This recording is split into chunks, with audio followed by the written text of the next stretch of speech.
Assalamualaikum warahmatullahi wabarakatuh. Alhamdulillah, alhamdulillahi hamdan katsiran tayyiban mubarakan fi kama yuhibbu rabbuna wa yarda. Asyhadu an la ilaha illallah wahdahu la syarikalah jalla 'ani syabihi wal mathili wan nadhir, wa asyhadu anna Muhammadan abduhu wa rasuluh arsalahu Allahu bil huda wa dinil haqq faballagha risalah wa addal amanah wa nasahal ummah wa jahada billahi haqqa jihadih wa taraka ummatahu ala mahajjatin bayda'a naqiyah lailuha kana hariha la yasihu anha illa halik. Salawatullah wa salamuhu alaihi wa ala alihi wa ashabihi wa man sara ala nahjihi wa ihtada bihadihi wa sanna bi sunnatihi ila yaumil qiyamah. Allahumma anfa'na bima 'allamtana wa 'allimna ma yanfa'una wa zidna ilman. Subhanaka la ilma lana illa ma 'allamtana innaka antal alimul hakim. Ikhwani wa akhwati fid din, ahsanallahu jami'an. Bapak-bapak, ibu-ibu, hadirin sekalian, saudara-saudaraku yang semoga senantiasa dimuliakan oleh Allah. Tak lupa puji syukur senantiasa kita ucapkan, kita panjatkan kepada Allah. Alhamdulillah, pada kesempatan yang baik ini Allah Subhanahu wa Ta'ala masih terus berikan nikmat yang pada kita sehingga kita bisa bermajlis di salah satu rumah dari rumah-rumah Allah ini. Semoga Allah senantiasa menambahkan untuk kita al-ilmu nafi' wal amalus salih, ilmu yang bermanfaat dan amal yang saleh. Masih kita kaji kelanjutan dari Kutaib A'malun Yuzayyinuha Asyaitan, tentang amalan-amalan yang dihias-hiasi oleh setan. Kalau dulu kita bahas tentang keyakinan terutama, artinya amalan yang itu adalah amalan yang tidak baik tapi setan menghias-hiasinya sehingga manusia memandang baik amalan tersebut, yang berarti amalan ini setan ikut andil juga supaya orang nanti menganggap oh ini baik gitu. Yaitu untuk sekarang yang sifatnya amaliyah, amalan yang ini banyak kaitannya dengan masalah sholat, yaitu pertama an-naumu an sholatil fajri hatta yusbihal insan. Pertama yaitu tidur sehingga sampai melupakan sholat subuh, atau tidur sampai sholat subuhnya itu keluar dari waktunya. Sholat subuh kita tahu dari terbitnya fajar shadiq sampai terbitnya matahari. Tapi kadang orang kebablasan. Ini sering terjadi biasanya pada orang yang tidurnya kemalaman. Kadang orang itu ketika tidur gasik, apalagi di zaman anak-anak muda gitu ya. Anak muda kok tidurnya gasik jam 9 itu biasanya dicaci maki sama teman-temannya. Padahal kan kalau dari segi kesehatan, itu tidak diragukan lagi kalau tidur gasik itu baik dari sisi kesehatan. Baik untuk fisik kita, sangat kita butuhkan. Dan dari segi agama, kalau orang tidur kemalaman, apalagi habis isya ngobrol misalnya sampai tidurnya itu kemalaman, itu kan perkara yang dimakruhkan, tidak disukai dalam Islam. Rasul itu yakrahu, Rasul itu nggak suka. Rasul itu tidak suka kalau orang itu tidur sebelum maghrib dan ngobrol sesudah isya. Nah kalau sekarang orang kira-kira ya tidurnya itu malam ngapain? Kebanyakan karena waktu yang digunakan itu untuk hal-hal yang tidak manfaat. Kalau manfaat tidak masalah. Orang itu kalau misalnya ya kalau habis isya belajar gitu, ya mungkin baca Quran atau mungkin menelaah kitab. Kalau zaman sekarang menelaah kitab itu begitu baca kitab tidur biasanya. Justru pengantar tidur zaman sekarang itu baca buku malah. Karena kalau pegang HP nggak tidur, melek terus gitu.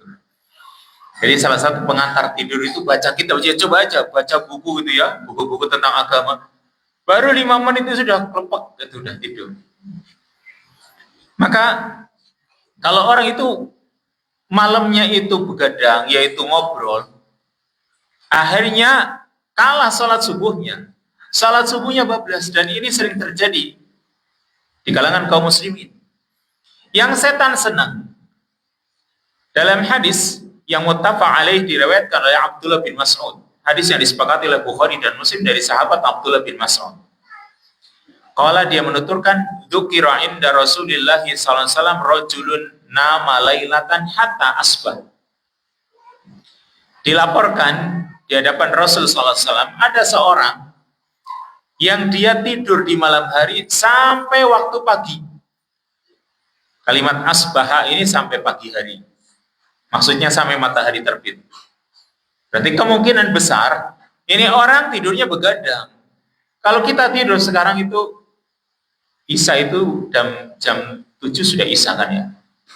7:30 sudah lumayan 1 jam. Katakanlah tidur jam 8. Ya wajar kok. Apa terlalu kasih? Anggap saja udahlah jam 9 lah. Kalau orang tidur jam 9, kan sudah cukup waktunya untuk sholat subuh itu insya Allah, atau bahkan bisa qiyamul lail. Kan masih normal kan?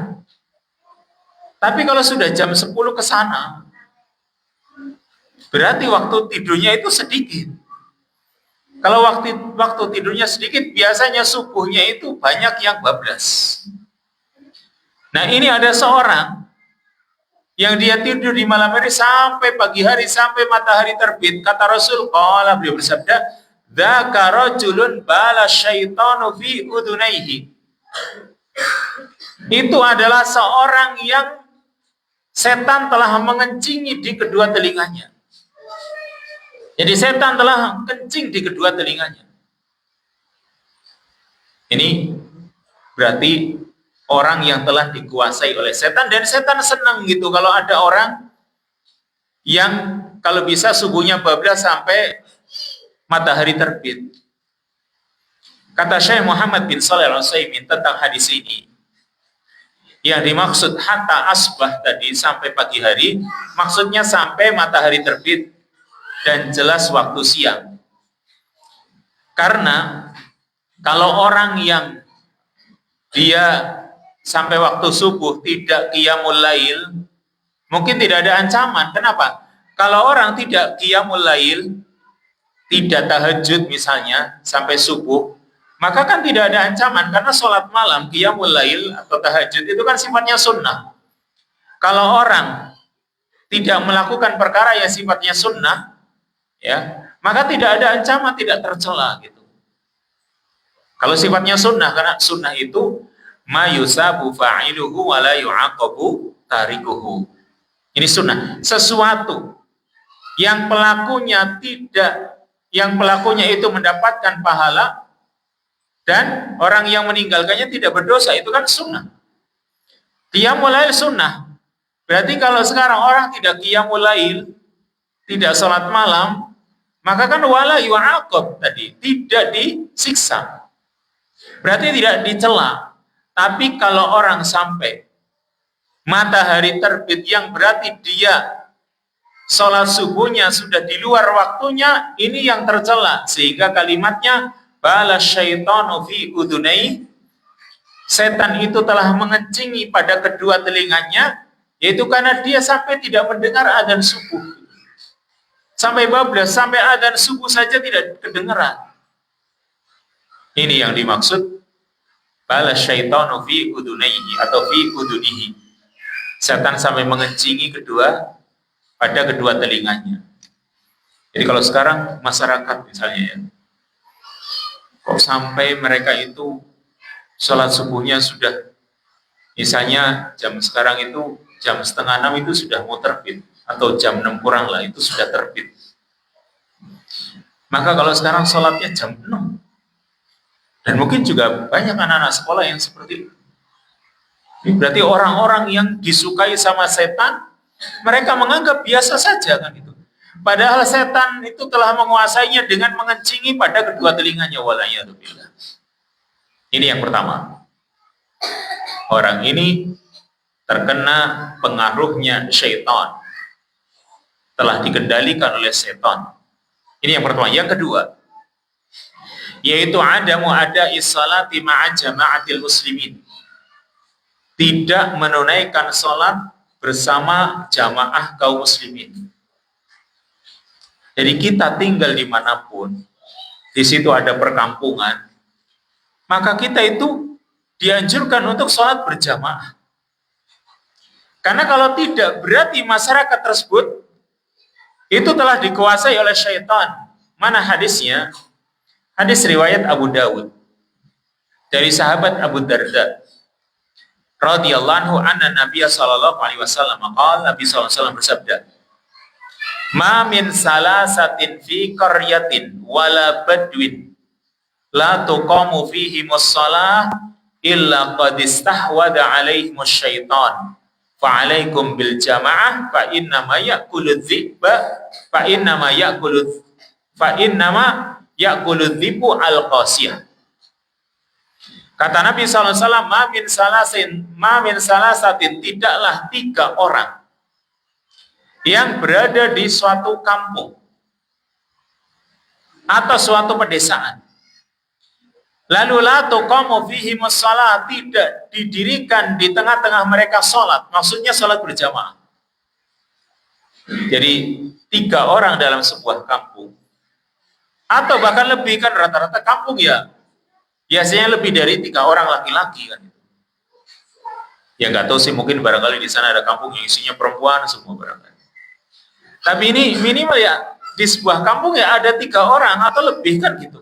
Nah ini tidaklah 3 orang yang ada di sebuah kampung atau pedesaan, lalu tidak didirikan di antara mereka sholat, yaitu sholat berjamaah, illa qad istahwada alimus syaitan, kecuali setan telah menguasai mereka. Sebuah kampung yang banyak orangnya kok tidak ada sholat berjamaah, itu berarti setannya telah menguasai mereka. Dan ingat, yang namanya sholat berjamaah ini bukan cuma maghrib saja, tapi 5 waktu kan. Jadi kalau sekarang ada sebuah masyarakat, baik desa maupun kota lah, terutama ini di desa-desa, khususnya waktu duhur, waktu asar, itu biasanya masjid atau musola itu nyaris tidak ada adzan. Kalau di sini alhamdulillah ada muadzinnya terus, jadi ya nggak tahu jamaahnya, semoga banyak lah ya, minimal 3 lah atau minimal 2. Kalau yang penting kan ada imam dan makmumnya. Iya. Nah kalau sekarang yang dia adzan, ya qomat, ya imam, ya plus makmum, ini yang repot, ini 1 orang. Ya semoga adalah gitu orang-orang yang di sini harus peduli. Kenapa? Berarti kalau mereka tidak mau, ini mereka telah dikuasai setan ini. Ini orang-orang sebuah masyarakat, harusnya yang laki-laki mereka itu harus sholat berjamaah. Karena kalau tidak, istahwada alaihimus syaitan, kata Nabi, setan telah menguasai mereka. Yang kadang masyarakat tersebut menganggap biasa. Coba di sebuah masyarakat duhur nggak ada yang ada. Oh sini masjid sepi ya? Ya memang duhur nggak ada yang ke masjid. Aduh gimana? Ya maghrib mending lah ya. Tapi yang namanya jamaah tadi itu kan bukan cuma waktu maghrib, isya dan subuh saja. Duhur, asar juga iya. Nanti mereka telah dikuasai oleh syaitan. Tadi mereka menganggap biasa saja, padahal telah dikuasai oleh setan. Karena itu tadi setan menghias-hiasi, ya enggak jamaah, enggak apa-apa lah. Ingat, itu telah dikuasai oleh syaitan. Tapi orang menganggap baik. Makanya ini amalan yang manusia menganggap biasa, padahal ini adalah amalan dihias-hiasi setan supaya manusia itu menganggap hal yang biasa saja. Maka Nabi mengatakan, fa'alaikum bil jamaah fa innama ya'kulu dhi'bu al-qasiyah. Hendaknya kalian berjamaah, karena yang namanya serigala itu hanya akan memangsa kambing yang menyendiri, yang menyempal dari rombongannya. Jadi kalau misalnya orang berjamaah, ini kok nggak mau jamaah, ini dia akan mudah dikuasai setan. Akan mudah dijauhkan dari agama. Makanya kita itu dalam sebuah masyarakat ya, gemarlah untuk berjamaah. Kenapa? Itu untuk meningkatkan keimanan kita dan masih banyak fadilahnya orang berjamaah. Daripada orang tidak berjamaah ini dia akan dikuasai setan, akan semakin dijauhkan. Dan biasanya kalau orang itu sudah lama nggak ke masjid, itu dia mau ke masjid rikuh, pakai kan itu. Isin paling-paling besok kalau Ramadan baru nongol gitu. Ramadan selesai, menyempil lagi dia, keluar lagi, ini bahaya ini. Setan telah menguasainya kan gitu. Ini justru menjadi makanannya setan karena tadi adikku yaitu serigala itu dia sukanya memakan atau memangsa kambing yang menyendiri. Kenapa yang dimangsa kambing yang menyendiri bukan kambing yang banyak? Yang menyendiri ini biasanya dia ketinggalan. Pertama, dia itu lemah. Sekarang kawanan kambing ya. Pada berjalan, ini kok terakhir, oh ini berarti yang paling lemah. Yang paling lemah kalau dimangsa paling gampang. Sehingga dia berusaha mencari mana yang lemah kan gitu. Yang menyendiri mana. Yang kedua kalau dia menyendiri, nggak ada yang mau nolong. Kenapa? Jauh. Tapi kalau kita, ini serigalanya memangsa kawanan kambing yang banyak di situ, maka yang lain akan menolong. Nah ini. Maka sekarang kalau orang tidak berjamaah, terus dia terus-terusan gitu tidak mau bersama masyarakat yang berjamaah, ini mudah dijadikan mangsa oleh syaitan waliyadzubillah. Ini yang kedua.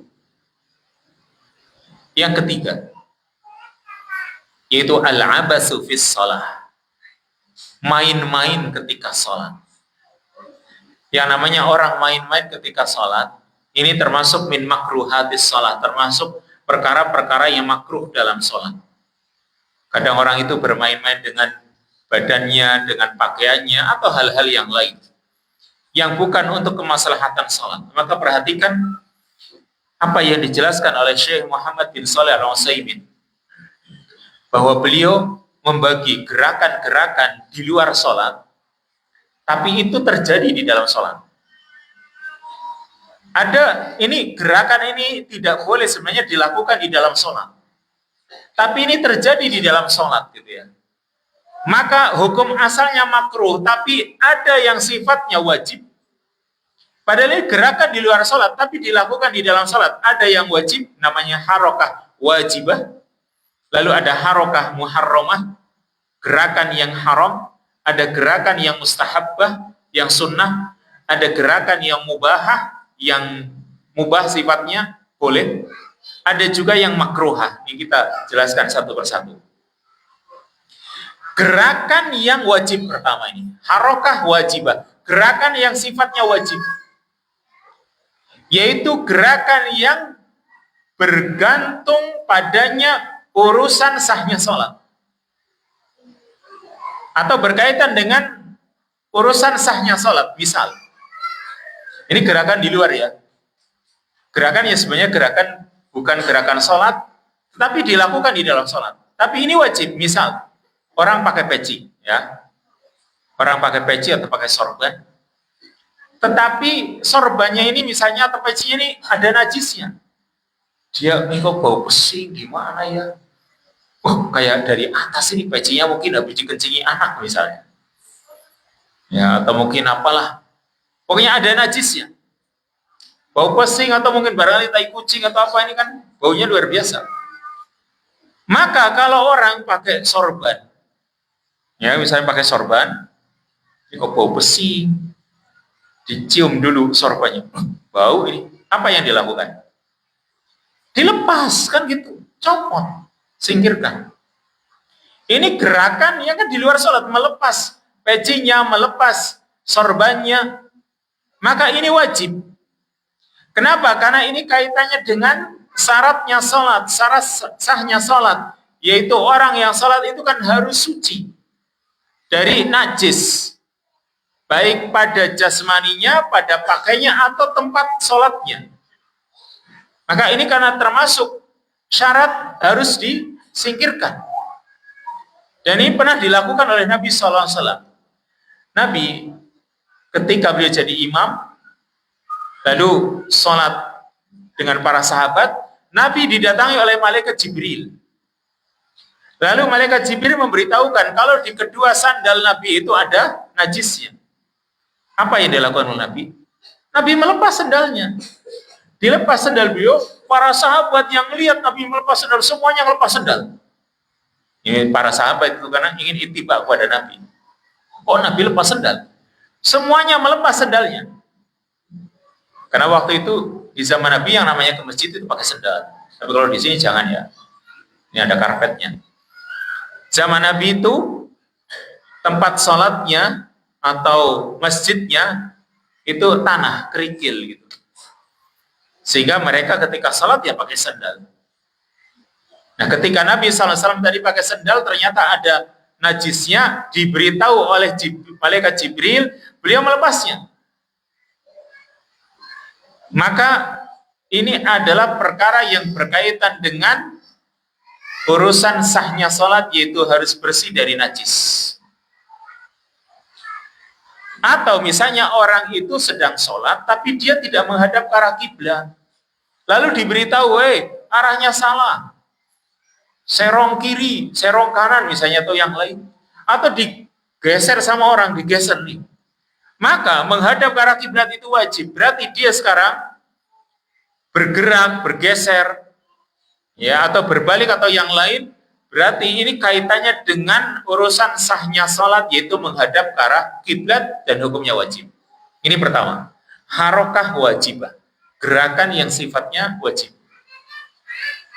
Yang kedua, harokah muharramah, gerakan yang sifatnya haram. Yaitu apa? Yaitu gerakan yang banyak dan terus-menerus tanpa ada keperluan dan tanpa sifatnya darurat.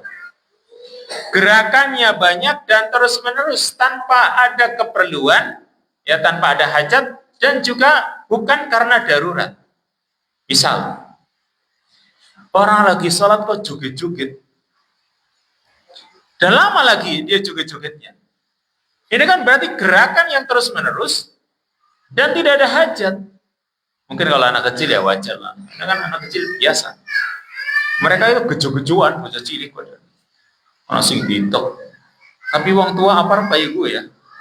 Melu gejo-gejoan. Wong tua biasanya saya melihat mereka itu senggol-senggol, ludik-ludikan. Sebelum tapi sebelum sholat. Kalau di sholat enggak. Sebelum sholat itu mereka kalau baris itu, ya orang tua sih ludik-ludikan orang katanya. Sih ditaplek-taplek taplek. Tapi ini sebelum sholat ya, wajar mereka mungkin karena sudah terbiasa bercanda, sebelum sholat mereka itu suka ludik-ludikan. Tapi kalau sudah sholat ya jangan. Kalau sudah sholat kok masih seperti itu, ya apalagi tek-tekan, ini anak kecil ya mungkin. Karena mereka belum balik gitu. Mereka masih mumayyiz gitu sifatnya. Tapi orang tua ini nggak boleh. Kenapa? Ini gerakan yang terus-menerus dan tidak ada hajat. Yang ini termasuk perkara yang membatalkan sholat. Ini gerakan yang muharram ini termasuk perkara yang membatalkan sholat. Kenapa? Kata para ulama, ini mimbab ittikhadi ayatillahi huswa. Termasuk menjadikan ayat-ayat Allah sebagai permainan. Ini sholat ini syiar Allah. Ini sholat ini adalah perintah dari Allah Subhanahu wa ta'ala. Ternyata dibuat mainan. Ini namanya membuat ayat-ayat Allah sebagai permainan dan hukumnya haram. Maka kalau kita itu mungkin biasa bercanda, bolehlah, tapi sebelum sholat. Kalau sudah sholat, ya jangan. Jangan sampai melakukannya. Ya, karena ini nanti bisa membatalkan sholat. Ini harokah muharramah. Gerakan yang haram yang kedua. Yang ketiga, harokah mustahabbah. Gerakan yang sifatnya sunnah. Yaitu gerakan untuk melakukan perkara yang sunnah di dalam sholat. Seperti misalnya, orang bergerak untuk meluruskan shaf. Ini shafnya kok mengkak-mengkok kayak udah misalnya. Luruskan. Kita meluruskannya. Atau ketika melihat ada celah baik di samping atau mungkin di depan. Kalau celah belakang nggak usah pikir ya. Celah ada yang kosong dan bisa untuk dimasuki, baik ke samping kanan atau kiri, pokoknya sampingnya, atau ke depannya, maju. Maka ini dinamakan saddu furjah, menutup celah. Dan kata Nabi SAW dalam hadis, sebutkan dalam Sahih Targhib wa Tarhib, man sadda furjatan rafa'ahu Allahu biha darajah wa buniya lahu baitan fil jannah. Wa bana lahu baitan fil jannah. Barang siapa yang menutup celah, di depannya kok ada celah, saya bisa masuk. Udah, karena mungkin misalnya ada orang di depannya dia batal, kentut misalnya keluar. Nah, ini di depan saya, berarti saya harus maju kan gitu. Namanya sadda furjah. Apa yang didapatkan? Man sadda furjatan rafa'ahu Allahu biha darajah. Orang yang menutup celah, maka Allah Subhanahu wa taala akan meninggikan satu derajat untuknya. Wa bana lahu baitan fil jannah, dan Allah akan bangunkan untuknya rumah di surga. Lumayan. Maju cuma 2 langkah atau 3 langkah barangkali, Allah bangunkan rumah di surga. Lumayan. Rumah di surga lagi, bukan di dunia. Di dunia masih ada banyak kekurangan.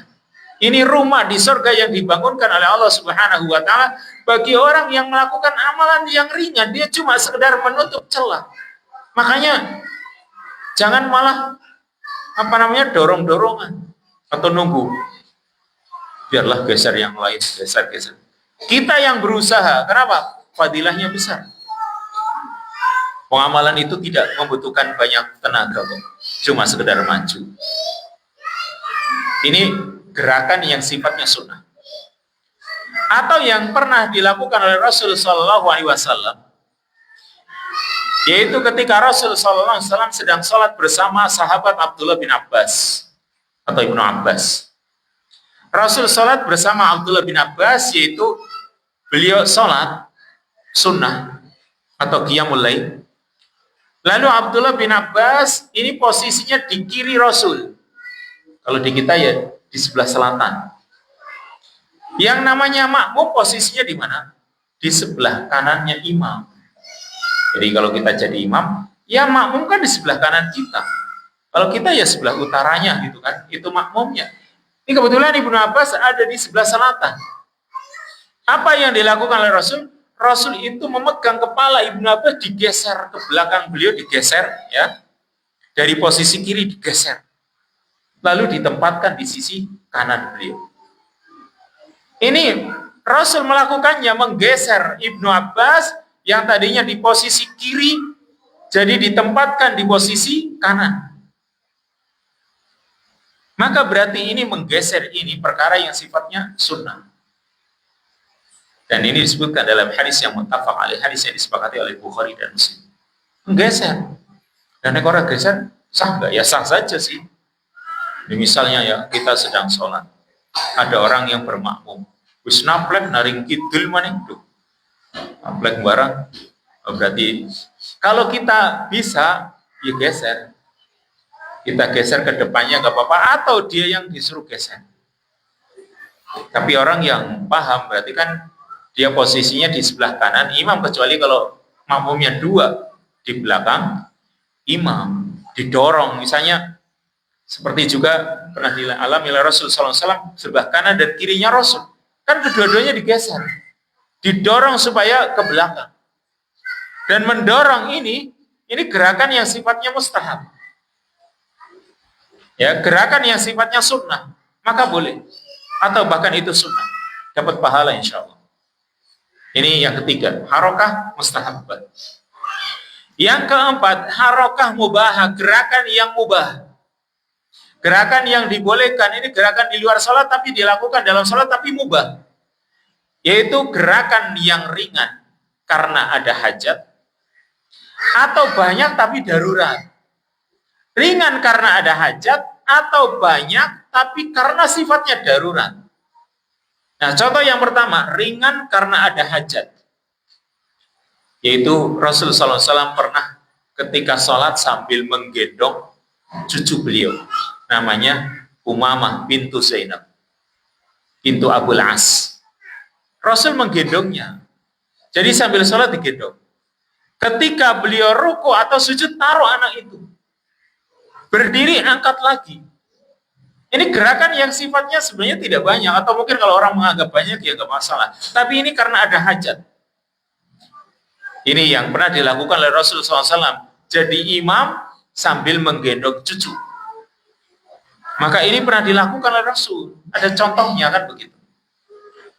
Nah, kalau sekarang yang sifatnya banyak tapi darurat, ya seperti orang sholat tapi dalam kondisi perang.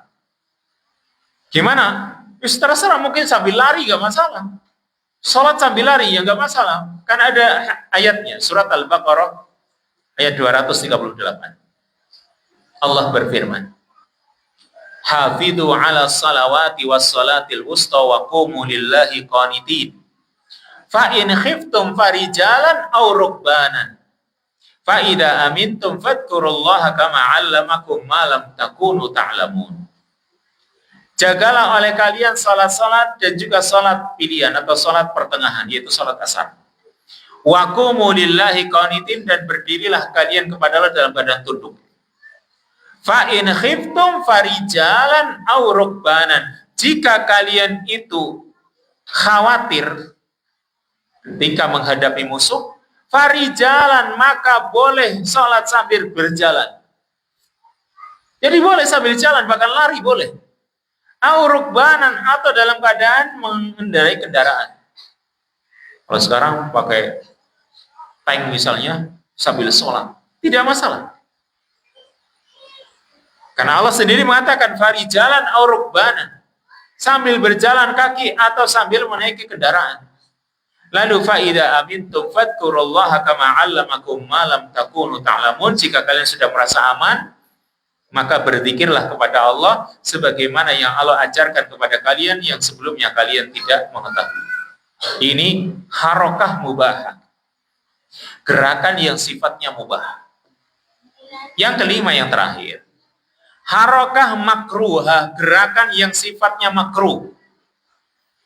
Ya, gerakan di luar salat kalau dilakukan di dalam salat, dan ini makruh, yaitu gerakan-gerakan selain itu tadi yang memang tidak ada hajat atau hanya sekedar main-main, yang sebenarnya ini gerakan bisa dilakukan di luar sholat, kok dilakukan di dalam sholat. Misalnya orang itu main-main dengan kancing bajunya gitu ya, atau dengan kuku-kukunya. Nek kukune kotor gue ulapi nang jaba nggo potongan kuku aja karo untu kreket lagi sholat ngulapi kuku barang. Iya kan, mungkin saja dicudik-cudik sholatnya. Itu anak muda biasanya, cudik.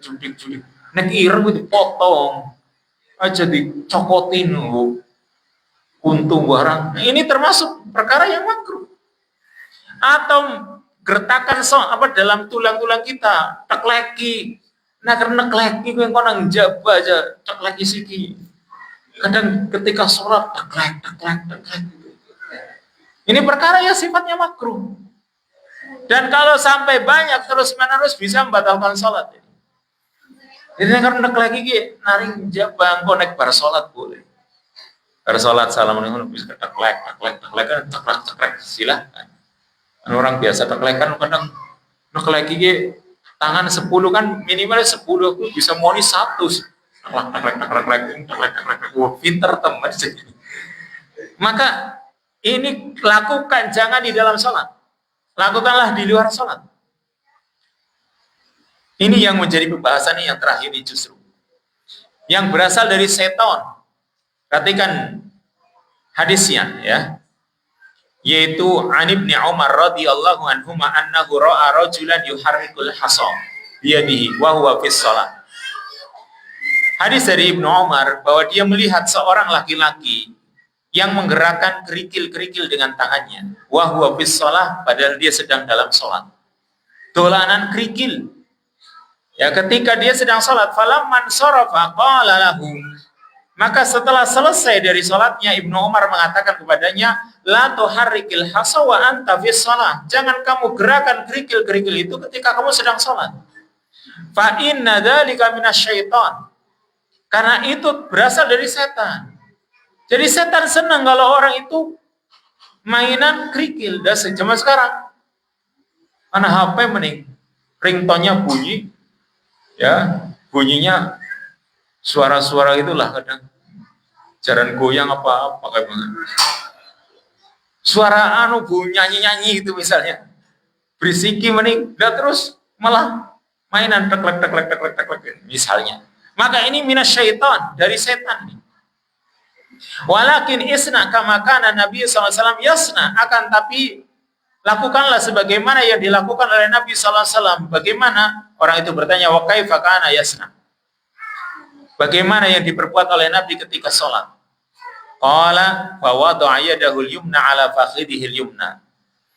Maka beliau ketika sholat, yaitu ketika duduk, ya ini duduk, kebetulan orang ini mainan kerikilnya ketika sambil duduk.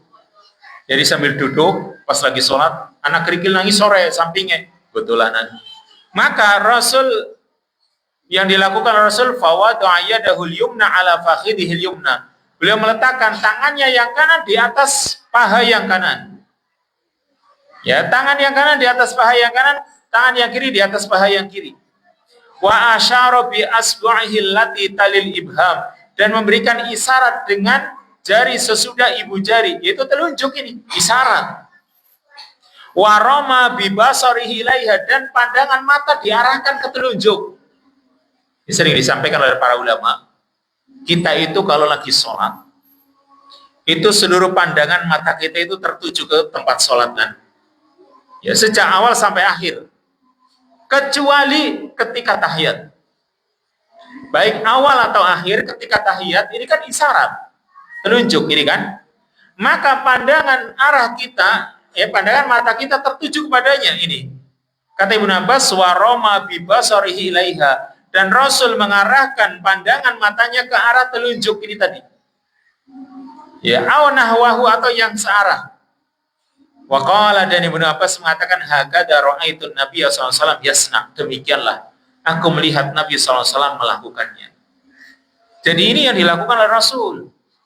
Ya, kalau sholat, semua pandangan mata kita dari mulai takbir sampai salam tertuju ke arah tempat sujud kita. Tapi kalau lagi tahiyat, arahkan ke telunjuk kita, baik tahiyat awal atau tahiyat akhir. Dan ini hadis diriwayatkan oleh Al-Imam An-Nasai. Ini yang ketiga, panjang tadi pembahasannya. Yang keempat, di antara amalan-amalan yang dihias-hiasi oleh syaitan, yaitu musabaqatul imam, mendahului imam. Imam itu jangan didahului, jangan sengaja orang mendahuluinya. Ini juga sering dijelaskan oleh para ulama. Halul makmum ma'al imam. Keadaan makmum ketika bersama imam itu ada 4. Ya, keadaan posisi makmum ketika bersama imam ada 4. Yang sunnah cuma 1.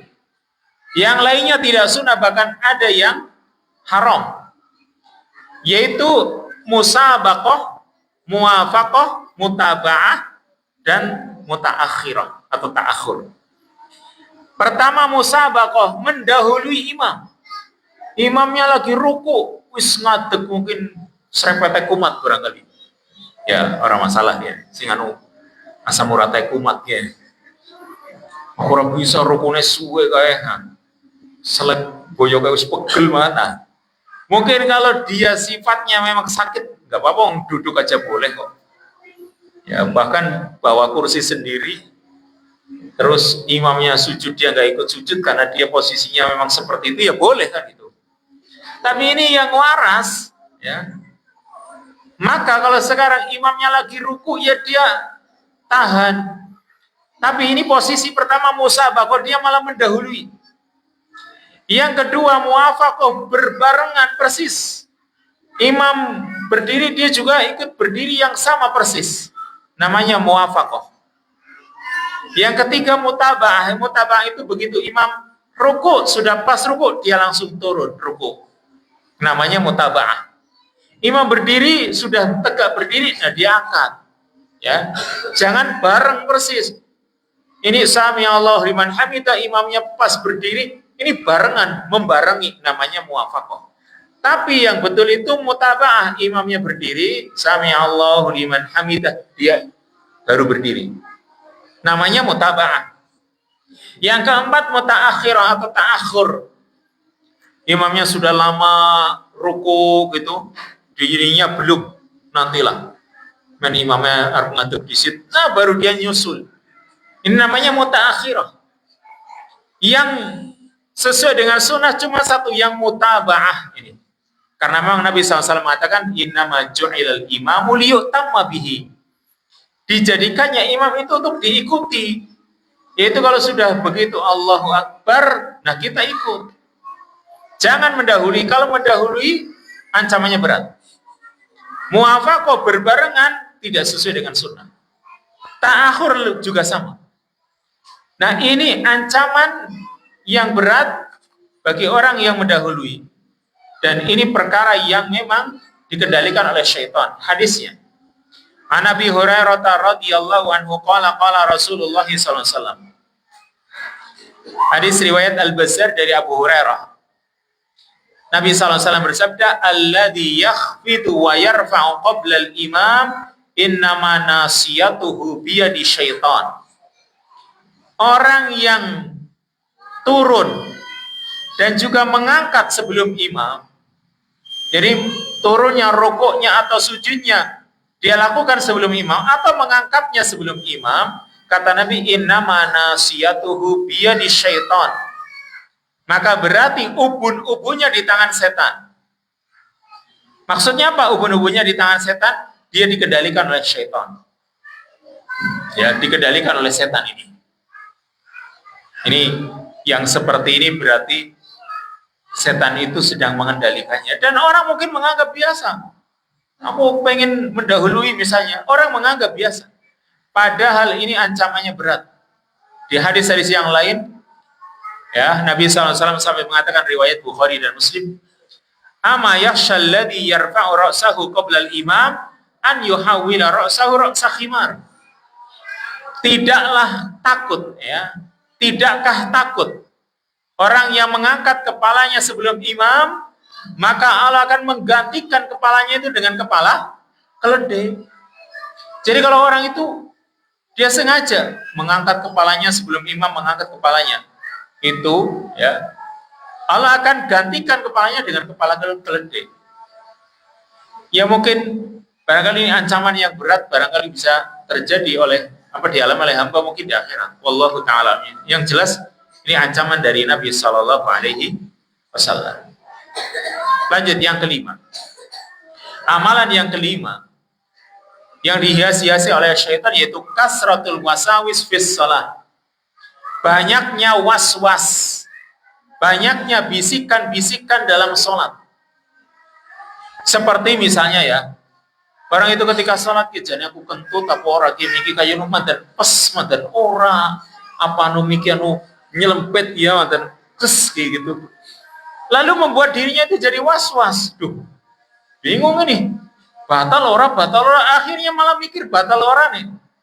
Ini namanya was-was. Dan ini pengaruh syaitan. Atau rakaat berapa ini, rakaatnya berapa ini, 1 atau 2 atau 3 ini. Ini was-was namanya. Atau orang mikir dia bikin macam Fatihah burung ya, Fatihah burung. Kenapa? Ini bacanya sholatnya kebetulan sholat yang sir gitu. Tadi baca Fatihah apa belum ya, ulangi lagi lah. Ini orang yang seperti ini sengaja ini dia ada was-was pada dirinya. Dan ini semua adalah pengaruh syaitan. Maka bagaimana sikap seorang muslim ini yang ketika dikendalikan oleh syaitan ya. Maka pertama di sini Nabi SAW mengatakan tentang orang yang mengalami was-was. Ini setan sedang mengendalikannya. Hadis riwayat Abu Dawud dari sahabat Abu Sa'id Al-Khudri. Qala dia mengatakan atau Nabi SAW bersabda, "Idza shalla ahadukum fa'atahu syaitan faqala innaka qad ahdasta falyakul kadzabta illa ma wajada rihan bi anfihi aw sautan bi udunihi." Kata Nabi SAW, jika salah seorang dari kalian itu sholat, maka setan akan mendatanginya. Lalu setan pun akan mengatakan, innaka qad ahdasta. Sungguh kamu telah melakukan hadas. Itu kamu telah mengalami hadas, mungkin kentut atau mungkin yang lain. Biasanya ahdas di sini maksudnya adalah keluar angin. Sungguh kamu telah berhadas gitu. Falyakul, hendaklah orang yang salat ini ketika ada waswas tadi, hendaklah dia katakan, kadzabta, kamu dusta wahai setan. Tapi jangan diucapkan dalam hati tentunya. Illa ma wajada rihan bi anfihi, kecuali kalau dia mendapati angin dengan hidungnya. Oh, bau ini. Oh, berarti ini kentut betulan. Kecuali mendapati bau dengan anfnya, dengan hidungnya, au sautan bi udhunihi, atau suara. Suaranya jelas, bukan suara celana bedah, bukan. Pret. Oh, celana apa bunyi angin ya. Mungkin anu sarungnya sebodol, sarung bodol aja tinggu bahaya. Sarung bodol tinggu bahaya kok jadi pas sholat perpet. Duh, ya apa ya? Maka kalau betul-betul dia mendapati suara, oke, kentut berarti. Maka kalau suara meskipun kadang kan kentut nggak bau. Ya. Jadi ada dua hal untuk meyakinkan. Dia dapati bau dengan hidungnya, tapi ini jelas bau kentutnya. Dia mikir nugas mangan petai ya kayak gini mampu nih. Oke, bau kan itu ya. Atau manganin dobai atau mungkin manganin tela baik ya. Jadi mana bleser itu kan.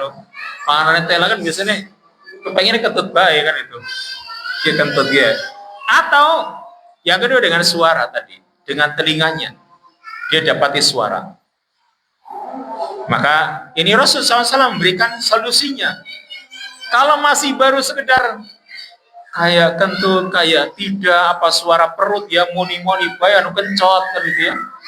Wong urung madang sih suaranya ya kleker gitu ya, suara kentut, tapi nggak mendengar suara dan juga tidak bau. Oh, ini berarti bukan kentut ini. Udah teruskan saja salatnya. Nih, orang harus mantap di situ, jangan mengikuti was-was. Di hadis yang lain, hadis Abu Hurairah, qala Rasulullah sallallahu alaihi wasallam, inna ahadakum idza qama yusalli ja'ahu syaitan falabisa alaihi hatta la yadri kam shalla. Kata Nabi sallallahu alaihi wasallam, sesungguhnya masing-masing dari kalian itu ketika berdiri salat, maka datanglah setan.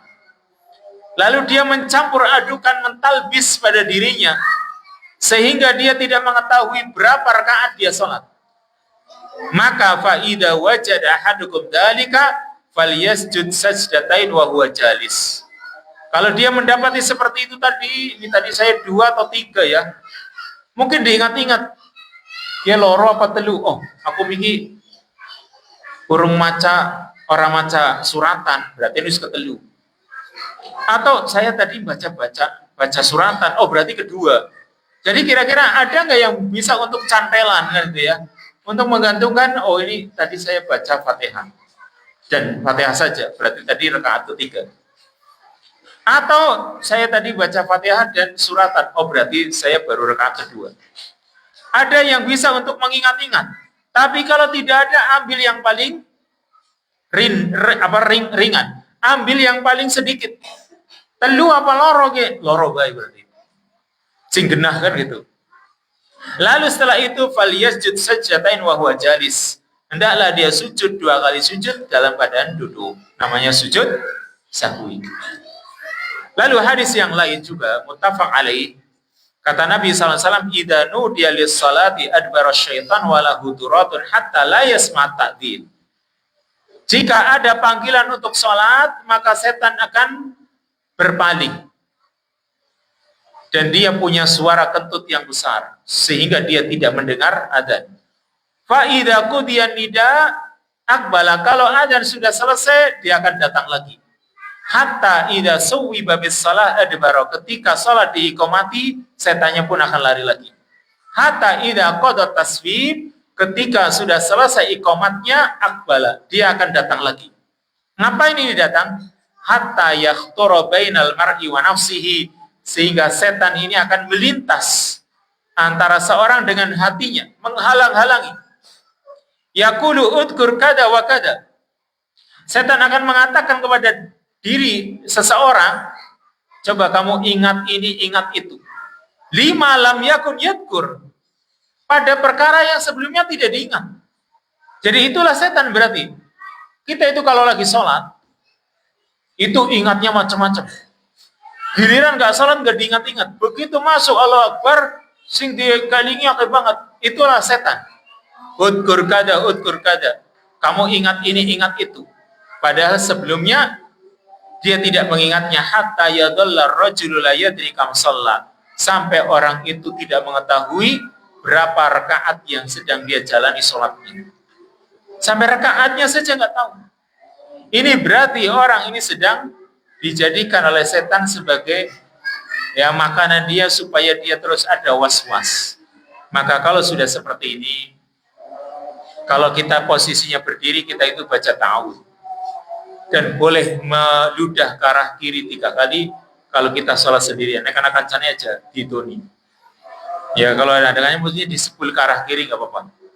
Baca ta'awudz dalam dirinya supaya pengaruh setannya hilang. Ternyata masih waswas juga tadi, berarti lakukan sujud sahwi. Supaya setan itu akan menangis gitu. Kalau kita itu mau sujud sahwi.